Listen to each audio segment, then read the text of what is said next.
A man ran for Congress in Louisiana this year. His name was Ben Gibson, and he actually lost. And it's turning out in hindsight that that was an even better thing than it seemed at the time.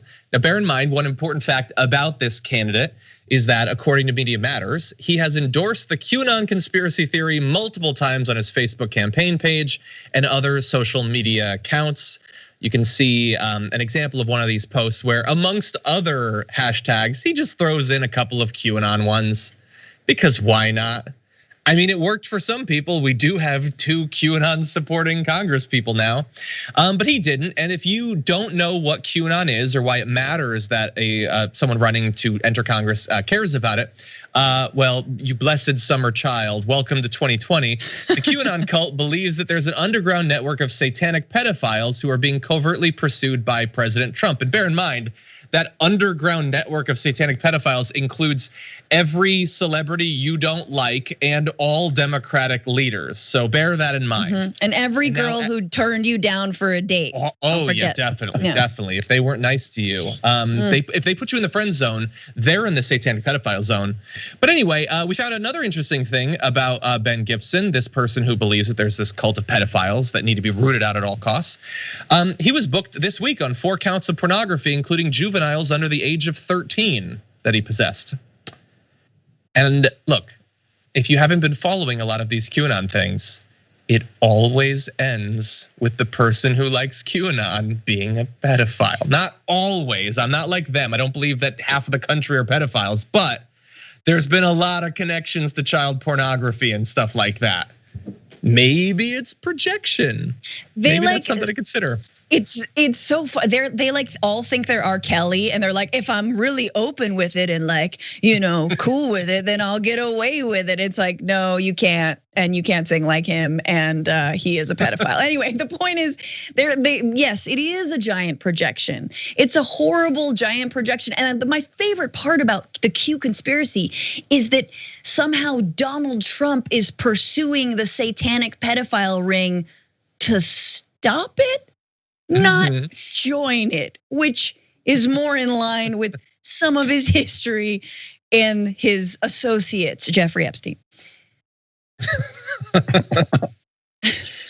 Can you imagine if, sorry, Mark, you go. No, Johnny, go ahead. Can you imagine what? Some of this stuff, like, I mean, there's the very immediate recent direct stuff where Donald Trump says, like Ghislaine Maxwell, like, I wish her the best. Like, oh my God, if a Democrat said that, can you imagine what QAnon would think?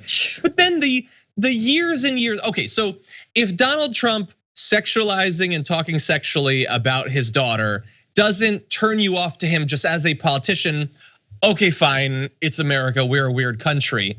But he's the figurehead of the anti-pedophile thing when he's talking about his daughter's breasts when she's a newborn child. And he's talking about how when he's asked the one thing they have in common, he wants to say sex. Like, come on, you don't get to do that and then be the Captain America that takes down pedophiles. That's just, he's reformed. Those don't work. He's born again. She was barely born again when he said that. There you go, that's what it was. How is he the poster child for anything? Remember when Melania, his wife, wanted to start that anti-cyber bullying campaign? I mean, my God, arm's length from the biggest cyber bully there is. So I don't get the entire thing. QAnon, it's astounding to me. It's another example of just the intense tribalism in America and how they can sling this stuff, but then when you pull back the curtain on them, you end up with this guy who's a pedophile. It's a or alleged pedophile. I don't know what the proper way to label him is. It is a crime, as he is discovering. So I wonder how much the right is going to cover that story. I doubt it. Yeah, I mean, doubt it.